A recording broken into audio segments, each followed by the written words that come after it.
اللہ اکبر اللہ اکبر.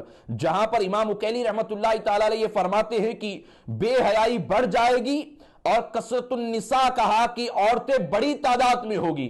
بے حیائی آپ دیکھیں کہ پہلے یہ پردہ عورت کی زینت ہوا کرتا تھا، لیکن آج عورتوں نے یہ ذہن بنا لیا ہے. کچھ ملکوں کے حوالے سے جب تبصرے ہوئے تو وہاں کے اپنے آپ کو مسلمان کہلانے والی عورتوں نے کہا کہ ہمارا جسم ہماری مرضی. اللہ اکبر اللہ اکبر.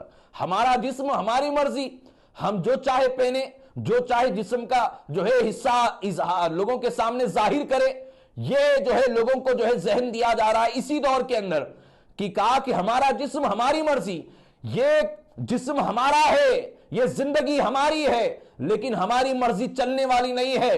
جو مسلمان ہے وہ کان کھول کر سن لیجئے، قرآن مجید میں واضح طور پر یہ کہہ دیا گیا ہے یا ایھا الذین آمنو کہہ کر، حدیثوں میں بھی یہ واضح طور پر کہہ دیا گیا ہے کہ جو ایمان والا ہے وہ بے لگام نہیں ہے.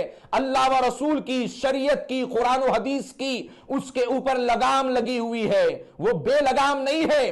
تو اس طرح کی باتیں جہالت ہے. شیطان بولوا رہا ہے یہ سارے جملے کہ عورتیں یہ کہہ رہی ہے، اپنے آپ کو مسلمان بھی کہہ رہے ہیں اور ساتھ میں یہ بھی کہہ رہے ہیں کہ جو ہے ہمارا جسم ہماری مرضی.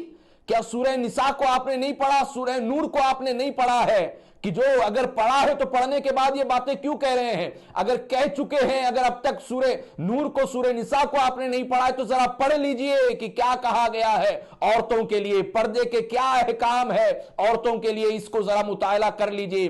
جسم آپ کا ہے لیکن آپ کی مرضی نہیں چلے گی. آپ مسلمان ہیں، اپنے آپ کو مسلمان کہلاتے ہیں، تو پھر آپ کو قرآن و حدیث کے مطابق زندگی گزارنی پڑے گی.